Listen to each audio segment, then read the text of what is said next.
Fala pessoal, meu nome é Thiago Silva, mais conhecido por Pixel. Estamos de volta aqui na Oficina do Saber da MT Thomson. Estamos aqui com o nosso remap de injeção eletrônica, estágio 1. Hoje é a segunda aula. Nós vamos passar aí para vocês como começou, né, os remaps de forma profissional aqui no Brasil, tá?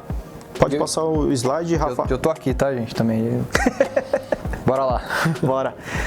Meados de 2000, onde a gente tinha aí, bem dizer, celulares enviando SMS, né? Não tinha WhatsApp. Não tinha WhatsApp, a coisa era muito mais arcaica. Você já teve algum desse aí da tela, ô Pixel? Não, desses três nenhum, cara. Cara, eu acho que eu tive o azulzinho, mas era de outra cor, que tinha o jogo da cobrinha e tal, era muito bom. Sim, sim. Se eu não me engano, aquele primeiro é da Sony Ericsson e tinha um som do caramba também, mas não lembro. Sim, isso aqui era uma coqueluche no mercado. Quem tinha isso aqui era Magnata, esse e o do meio aqui, o V3. Não, o V3 era iPhone Pro Max 14. O da época, né? Exatamente. Mas é só pra galera entender, né, o que era, qual era o mundo na época que começou a surgir esses primeiros players, né? Exatamente. Da programação. Era uma época assim, a informação era muito escassa, né? Por assim dizer, era muito difícil você conseguir informações a respeito. Eu particularmente comecei um pouco depois dessa época, né? Eu comecei a me interessar por isso um pouco depois para fazer meus próprios carros, né? E aí depois acabei me profissionalizando. Pode passar o slide, Rafa. Aqui foi aonde tudo começou, né, na parte da reprogramação. Inclusive, se vocês olharem na imagem da direita, vocês vão ver um chip ali, que é de uma Audi mais 4 ou S6, né, que é o mesmo motor, e o chipzão grande. Foi daí que surgiu até o termo chipar, né? Foi da onde começou tudo. Vou chipar meu veículo. Foi nisso aqui. E na esquerda aqui a gente tem um gravador de EPROM, que é o que grava e lê e grava as memórias, né? Aí elas podem ser do tipo EPROM, né, que aí você consegue fazer a deleção do arquivo interno, muitas vezes com ultravioleta, ou EEPROM, né, que era você fazia a deleção de forma eletrônica, né, já era um chip um pouco mais avançado, entendeu? Isso aqui foi o começo de tudo. Só antes de passar para o próximo, que você falou do termo chipar, hoje em dia tem equipamentos que chipam, né, o carro, inclusive você faz a questão da reprogramação, mas você compra o equipamento, você coloca no seu carro, ele chipa. Sim, é o mesmo princípio de funcionamento? É a mesma ideia ou não? Outra coisa? Não. Hoje o chipar mudou um pouco, né? Porque antigamente você chipava o veículo mesmo. Você trocava um chip, você tirava a memória original e colocava uma memória modificada, né? Que aí alterava os parâmetros do veículo. Hoje o chip, ele é uma coisa, vamos falar assim, deu uma bela evoluída, né? Hoje você tem uma caixinha com um circuito eletrônico lá dentro. E o que acontece? Esse circuito eletrônico, ele vai anexado a alguns sensores do carro. Então ele, vamos dizer assim, ele engana a ECU, né, para conseguir modificar aí pressão de turbo e às vezes até combustível, tá? Depende do chip, ele consegue essa habilidade. Então o chipar hoje é um pouco diferente do que era lá nos anos 2000, né, lá no início. A coisa evoluiu bastante, né? Mas assim, o pessoal fala, vou comprar um chip, né? Hoje é um chip de potência. Chip de potência, sim. Ele serve só para enganar aí os sensores. Se a gente for passar agora para o próximo slide, aqui a gente tem vamos falar assim, o começo, meio e atualidade, que é o que a gente chama de boot mode, né? É uma das técnicas disponíveis ainda nos dias de hoje, porém muito utilizada lá no passado, né? Depois que começaram as memórias que a gente chama de PSOP, né? Que era uma memória anexada à placa. Essa era uma das formas que a gente utilizava para ler, né? O equipamento vai anexado à placa e aí ele faz a leitura e a escrita, né, da memória. Inclusive, uma das coisas que é muito interessante aqui de ressaltar, que muita gente tem medo desse meio, né, de leitura e escrita.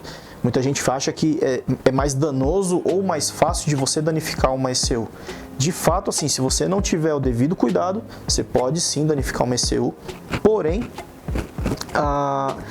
é um método, assim, sabendo trabalhar, é até mais seguro do que uma porta OBD, por exemplo. Porque você aqui está em contato direto com a placa, então você vai ler e escrever diretamente na ECU, sem passar por nenhum outro recurso do carro ou correndo o risco, por exemplo, de uma bateria dropar a voltagem ou algo do tipo, né? E assim, uma das coisas que é interessante falar sobre esse método, que ele te abre possibilidades não só para o remapeamento, né? Você tem ali no boot mode um grande auxílio para reparadores, né? Vamos falar assim, ó, a grosso modo você tem uma ECU danificada, não está pulsando o bico, ou não está pulsando uma bobina, ou não está lendo um sensor de forma correta. O que é possível você fazer? Você lê a ECU nesse modo, você vai ter todo o conteúdo de memória, né? Então você tem ali processador, memória EPROM, memória flash, você tem todo um backup de tudo que está ali na ECU. Você consegue replicar numa ECU de mesmo modelo e dessa forma o carro volta a funcionar aí sem maiores problemas, entendeu? Então isso aqui é um grande aliado do tuner e também do reparador, né? Hoje tem pessoas que reparam ECU e tudo mais, só que às vezes o cara, para ganhar tempo, vai fazer um clone ali, já entrega a central para o cliente, ganha tempo, o cliente sai feliz da vida com o seu carro funcionando novamente, né? Em perfeitas condições, entendeu? Então assim, isso aqui começou lá no passado e permanece até hoje aí como uma das formas de utilização, tá? Uma pergunta de leigo aqui, Fique. Mande. Eu sei que você está no ramo de performance, na questão de performance, os remaps são focados em melhorar a potência, torque, enfim. Existe um nicho, não sei, imagino que você não faça, mas existe a possibilidade, sei lá, um taxista, um dono de Uber, principalmente com um carro 1.0 turbo ou até no aspirado, não sei, até depois se você explicar um pouquinho essa questão do turbo e do aspirado, por que um muda tanto, enfim. Mas o que eu quero saber agora é, que nem eu sou um taxista, eu quero remapear o meu carro para ele ficar mais econômico. Eu falo para você, eu quero mais econômico e não me importo com potência. Existe isso? Existe uma demanda de mercado disso? E aí já incluo a pergunta que eu pensei do por que é diferente uma reprogramação de um aspirado para um turbo? Quais são as diferenças? Como que se trabalha com isso? Vamos lá. Dá sim para fazer uma reprogramação visando o consumo de combustível, né? Você melhorando o consumo de combustível, mas não necessariamente você precisa fazer com que o carro fique mais fraco, tá? O que acontece? Hoje, as centrais eletrônicas, elas possuem diversos artifícios eletrônicos, aonde você, do mesmo jeito que ela te auxilia para que o carro fique dócil, ele também vai te vamos falar assim, vai te prejudicar o consumo, né? Cito como exemplo os limitadores de torque, né? Algumas centrais elas conseguem limitar o torque para que o carro fique dócil, né? Ele fique mais fácil de você dirigir. Vamos falar assim, entregar uma Ferrari para sua avó e ir até a padaria, por exemplo. Mas o que acontece? Do mesmo jeito que o carro se torna dócil, isso pode prejudicar o consumo. Então, por exemplo, você pega um determinado veículo, onde você tem os limitadores de torque e você consegue remover eles, isso pode te trazer uma melhoria de consumo, porque o carro vai simplesmente obedecer aquilo que você está pedindo. E aí, com isso, pode vir uma economia de combustível. Então, você não precisa pensar em, poxa, eu vou perder cavalo, vou deixar o carro mais fraco, em detrimento do consumo. São casos e casos, né, que devem ser analisados aí, cada um de uma forma, né, porque existem motores e motores e ECUs e ECUs, cada uma trabalha de um jeito, então tem que ser tratado sempre como um caso único, né, mas dá sim para pensar dessa forma, né. E aí eu até cito para ti, cara, um trabalho que foi feito pela minha empresa há um tempo atrás. A gente apresentou um projeto, era uma frota de caminhão de um cliente, e ele queria obter uma economia de combustível, era uma frota bem grande. E aí passamos para ele, né, todo o escopo do projeto, e qual que é a ideia? A economia viria não tirando potência do veículo, mas sim extraindo um extra de potência, né, você adicionando um extra de potência, que isso ajudaria no consumo. Parece um pouco contraditório, mas assim, a ideia por trás disso é muito simples, né? Vamos falar assim, um caminhão subindo uma ladeira, 70 por hora. A pessoa vem de terceira, satura. Ele tem que bater uma quarta, ela tem um pouco de força, o carro apaga. Terceira, satura. Quarta, e fica nisso. Então imagina que esse monte de terceira, quarta, acaba fazendo com que você aumente o consumo, né? Da forma que nós desenhamos o projeto, adicionando um pouco de potência ao caminhão, ele conseguiria subir de terceira, bater a quarta e ele não teria essa falta de força. Então ele conseguiria subir a ladeira toda a 70 por hora. É aí que a economia vem, porque ele vai cambiar menos vezes. Então ele vai passar menos 3, 4, 3, 4, 3, 4. Isso acaba ajudando. No final das contas, a gente fez um orçamento de cabeça, assim, uma conta aproximada. A economia era bem grande, assim, a gente consegue falar, e por ano era, para a frota que existia, né, por volta de R$1 milhão de reais em economia de diesel.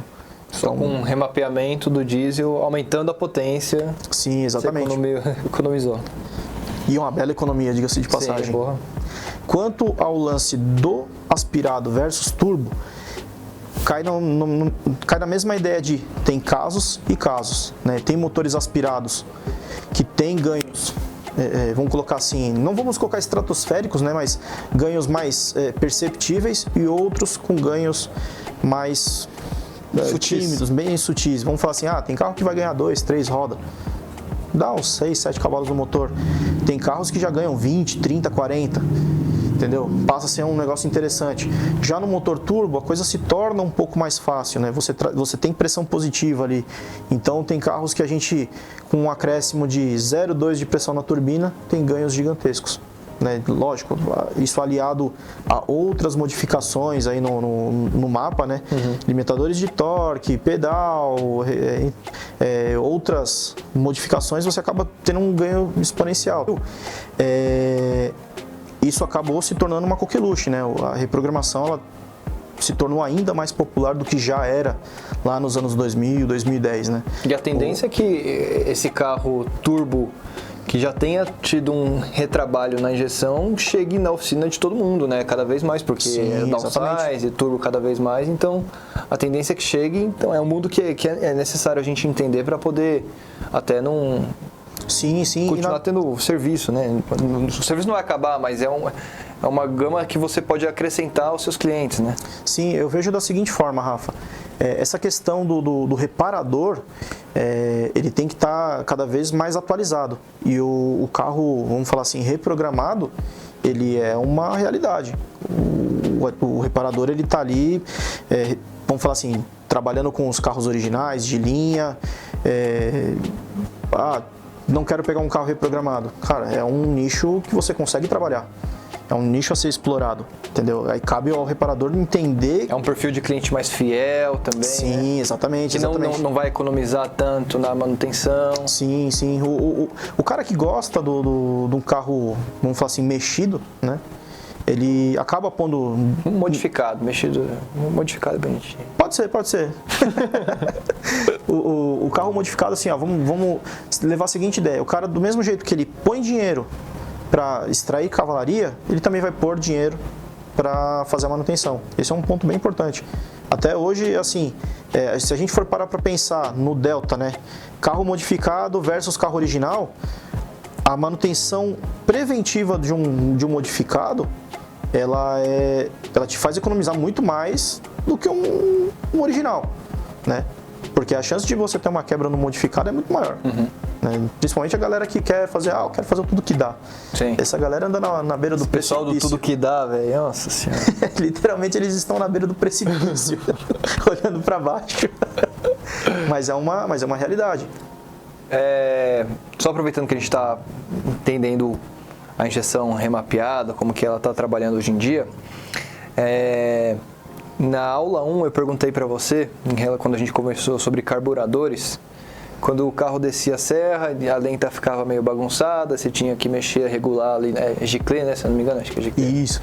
Enfim, e vice-versa, né? Eu escuto falar bastante pessoal também que com injeção eletrônica o carro nível do mar anda mais do que em São Paulo, ou ao contrário, não lembro exatamente. Existe isso? Tem essa questão por conta da atmosfera? Como que... Tem dois pontos aí que devem ser levados em consideração, Explica Rafa. pra gente. Primeiro é a densidade do ar, né? no nível do mar você tem uma densidade de oxigênio um pouco maior. Isso acaba fazendo com que você tenha alguns cavalos extras aí e aquela sensação de que o carro anda muito mais. Mas, principalmente quando a gente fala dos carros sobrealimentados, tem também a questão do seguinte: quando você sai, por exemplo, aqui de São Paulo, vai para a praia, chega lá embaixo, acaba vindo um pouquinho a mais de pressão também, né? É aquele 0,1, 0,2 maroto ali, e aí... E parece que não, mas isso faz uma diferença, né? Principalmente em carros, quanto maior a turbina, né, mais ar para dentro. Uhum. Então você pega carros com turbinas mais generosas... E joga 0,1, 0,2 a mais... Já é uma coisa interessante, entendeu? Então, lógico que, né, isso pode significar um problema grande. Dependendo da turma do tudo que dá, 0,1, 0,2... você está literalmente dando um passo para o precipício. Mas Entre quebrar e não quebrar. Exatamente. Isso aí entra até o seguinte, você fazer uma reprogramação, vamos falar assim, pé no chão ou não. Aí entra muito a mentalidade do Tanner, né? O Tanner pode ter aquele perfil mais agressivo ou não. E aí cada empresa tem a sua metodologia de trabalho. E tudo isso que a gente conversou através dessa imagem aí, a gente consegue brincar com tudo isso. Exatamente, porém esse é só um dos acessos, né? Esse aqui é um acesso que começou lá no passado e permanece até hoje, mas a gente tem outros acessos disponíveis. Se quiser pode passar o próximo slide. Aqui a gente tem uma ferramenta que se chama AutoTuner e aí ela permite diversos acessos. Vou até mostrar uma aqui para vocês, ó. Essa aqui é a minha. Ó, tá aqui, ó. Tá vendo? Essa daqui, ó, tá com um cabinho OBD, para que você possa fazer o acesso diretamente pela porta de diagnóstico do veículo, tá? Esse é um dos métodos mais práticos, né? Um dos métodos mais práticos que nós temos hoje. Porém, entretanto, todavia, ao contrário do que todo mundo pensa, não é o mais seguro, tá? Ele é um método que, assim, ele acaba agilizando muito o serviço, né? Pelo fato de você simplesmente ir lá, espetar na porta, fazer a leitura e a escrita, mas tem carros que a gente ainda tem que cercar de certos cuidados, né? Tem carro que, por exemplo, precisa de um carregador de bateria plugado o tempo todo, com uma amperagem um pouco mais alta, para você poder atender a demanda de energia que acaba tendo na hora da gravação, muitas vezes porque liga uma bomba de combustível ou dispara uma ventoinha, o que é normal, entendeu? Mas ainda assim não é o método mais seguro do mercado. Mas funciona hiper bem, é lógico, a gente sabe os carros que funcionam bem e que não funcionam bem, que a gente tem que evitar, né? A gente acaba pesquisando antes, vai fazer um carro diferente, dá uma pesquisada, dá uma lida, ver outros profissionais que já fizeram o carro para ver se dá certo ou não. Então, mas esse é um método que acabou ficando muito popular aí no Brasil por conta da facilidade de acesso, né? E aqui a gente tem talvez o método mais novo, né, do mercado.